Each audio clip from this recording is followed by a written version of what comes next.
Hi guys, and welcome back to another training session from Braving Self-Care. I hope you did well in the last session, and I hope you got something out of it. You did some of the work, so down below there'll be an attachment with another PDF, a little workbook for this session. If you're here to make a change, to change your mindset, to move into a growth mindset, to whatever your reason is for joining us, you have to actually do the work. Watching a video is fantastic, listening to my voice, wonderful, but if you don't actually do any of the work, nothing will change. That is a big part, is you must do the work. It's all for you. You don't have to share it in the group, but you need to do some of the work. So this week's session is all about we start from the inside. So a healthy person, physically, emotionally, spiritually, everything starts from the inside. So when we look in the mirror and we go, oh, I hate my boobs, whatever it is, that's an outside. You can't start from the outside, because you're going to, if you dislike what's on the outside, well, you're really not liking what's on the inside. When you actually start to really love what's on the inside, the outside doesn't seem to stress you as much. It doesn't have that same power that it did when you really dislike the inside. So let's go through some of the information today about beginning from the inside. So the first thing, we need to listen to your inner voice. I know we went to the past and the present and the future in the last video, but we're going to look at the past again. We're going to analyze your past, the good and the not so good, to determine if there are any patterns. It is possible to break patterns once you have identified them. Search areas of your past where your energy was drained, where life felt like it couldn't get any better. The past does not dictate the future, but it brings with it lessons. So from your past, you need to find your lessons. So for me, I realised that I was a bit of a perfectionist in certain areas of my life. I was told that I was smart, so I just believed that everything should probably come quite naturally to a smart person. And then when I didn't go as well as I thought, well, I would very quickly go, well, obviously I'm not smart, obviously I'm not as good as maybe I think or I thought everybody thought I was. So I would either up the ante and try and achieve something that was probably quite impossible at the time for me, or just completely quit. So that's a big lesson that I've learned now, that, and I don't actually try and say that to my kids now, is how smart they are, or how, because a lot of it is it's a work in progress. You can become as smart as you want. You can become as good at any skill that you want with practice. But when you believe something, the lesson that I learned was just because I thought that that's what I was in the past, that does not mean that I can't change and move things to change for my future. Consider the present. So find parts of your life that make you feel special. These are times of positive energy flowing through you and that help fill your cup. Search for patterns when your inner voice is a bit cloudy or foggy and it's sitting sort of over your head. Well, that's what I sort of deem like a depression or an anxiety, is like a fog. Where you can't really see through it. Identify the times and situations and change the words you use. Words determine emotion. So for me, this is sort of where I learnt my purpose, or what my purpose was, or just solidify what my purpose was. When I would help one of my kids, and not with their homework or anything like that, or shooting baskets or something like that, when they were in a flat place or not a great place and they came to me for help, and I was able to make them help, and I could see that they walked away feeling like they had a structure and what they could do to sort out their problem, I would get these butterflies in my stomach. I don't know if you've ever experienced that, and I just knew, and I almost would go get a little bit short of breath, because I just knew what I'd done was really good, and it made me feel, gave me that butterfly feeling. It's the same when I'm with a friend and we might be chatting about something, and a day or two later they might message me and say, thanks, Nat, for your words or whatever I've said. You're wise. You've given me something to work towards. I just knew that is what fills my cup. And I know when I'm low and alcohol is not good for me the next day. I know if I've had a lot or I've gone out to a party and I've had more than I, should have, I get very low the next day, and I have talked myself through that don't make a decision at this time. This is just an emotion that you're feeling. So these are things that you need to identify with. Okay, I'm not quite sure why that went back like that. Okay. Sorry, guys. Technical issues. Okay. The last one was dream about the future. So your dreams can be as big and as far-fetched as you want. The thing with dreams is unless you start working towards them and taking actions, nothing changes. So the next section is become more aware of your surroundings. Have you ever heard the saying, where the focus goes, the energy flows? I say that a lot, and I say that a lot to my children. If you've been just getting by each day, not taking in your surroundings, you may be missing the most important stuff. Start by focusing on what you have, forgetting about what it is that you think you want. What we focus on is what we begin to feel. So focusing on everything we have, all the good stuff that we have, the little stuff, the stuff that we really do take for granted. And I know that's really cliche, but sometimes cliches are really real. You start to feel good about yourself and what you have achieved so far in life. Focus on what you can control and change, while letting go on those little things in life that you just can't determine the outcome. Focusing on those sort of things, on things that are out of your control, is a waste of energy. So every day for the next week, start to focus a little bit on the stuff that you've got. It might be a little thing, getting your kids off to school happy. It might be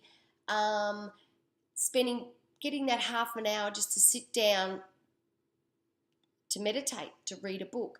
You just sit there and go, wow, I've enjoyed, that's part of who I am, my growth, who I want to be.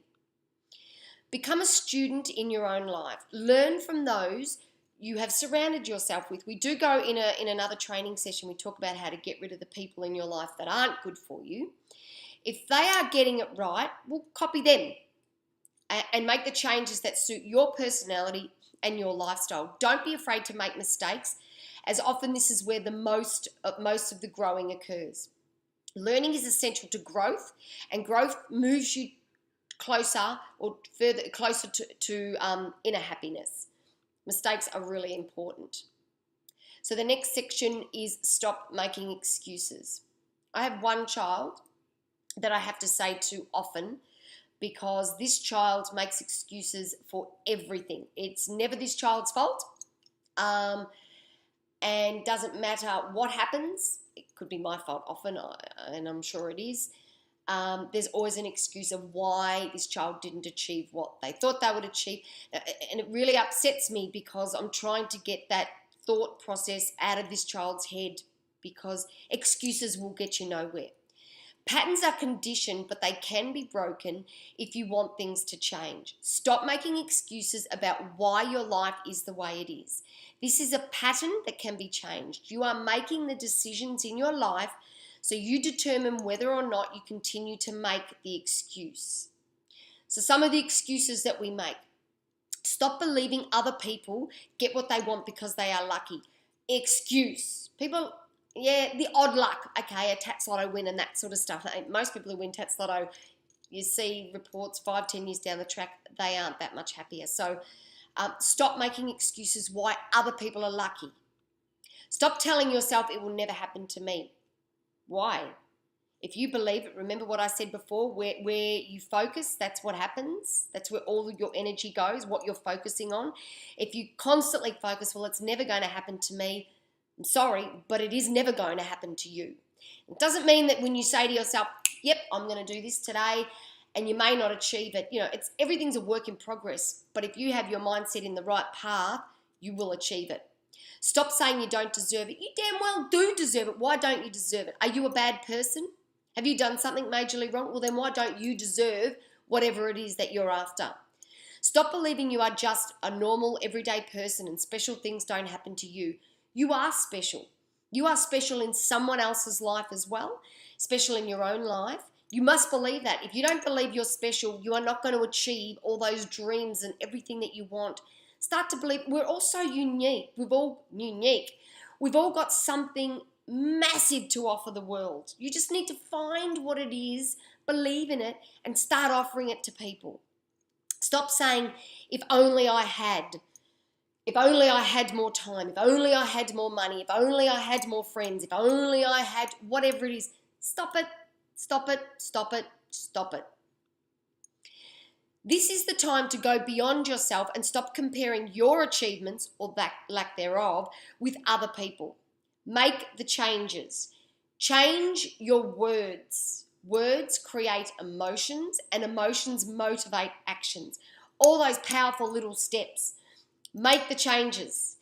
Change the way you speak about yourself, the way you speak about your life, because then it changes the emotions that go with those words, and emotions just make you create those actions. It is because of fear that we make excuses, and fear control any actions being taken.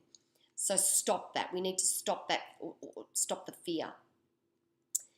I love this little saying. Stress often lies between the experience you are currently having and the experience that you want. Happiness depends upon ourselves. You cannot rely on your partner. You cannot rely on your children. You cannot rely on your friends. You cannot rely on your job to make you happy. It starts from inside. You need to feel and believe and start becoming happy from inside.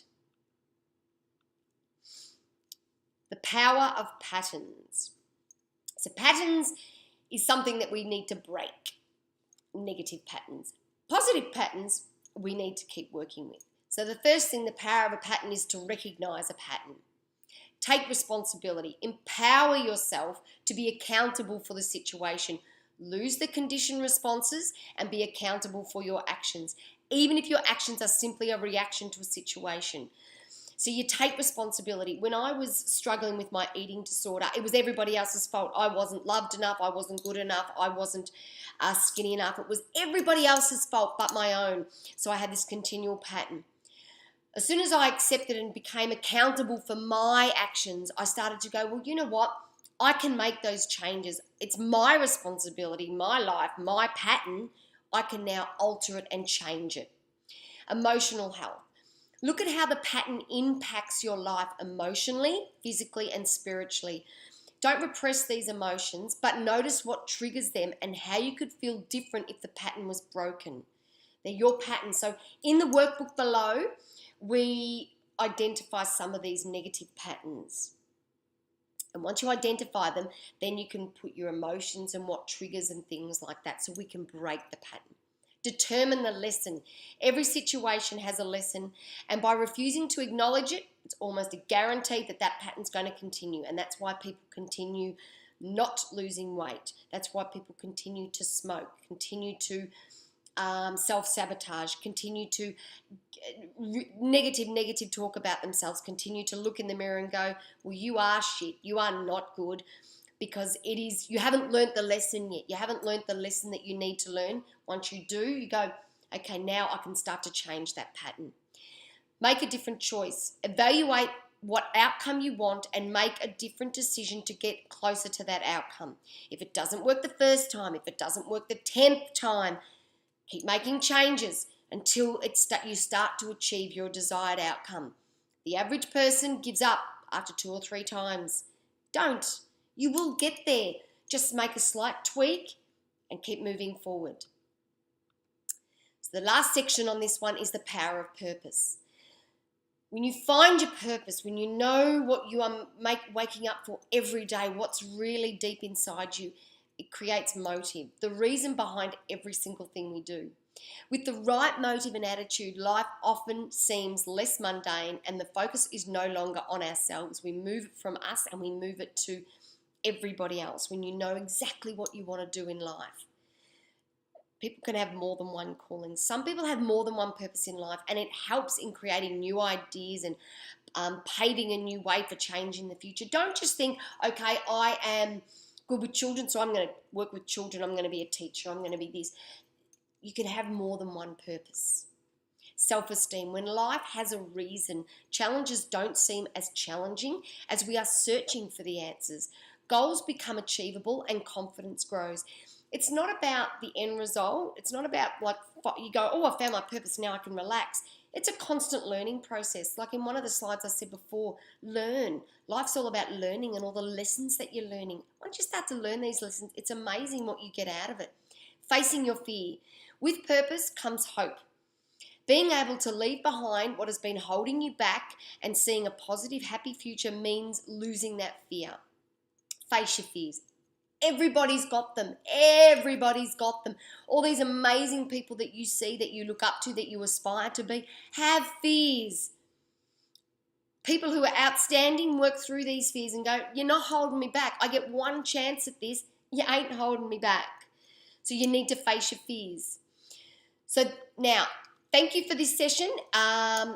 Please fill out the paperwork or the PDFs below. Once again, it is just for you. It is not for anyone else. You can share it with the group.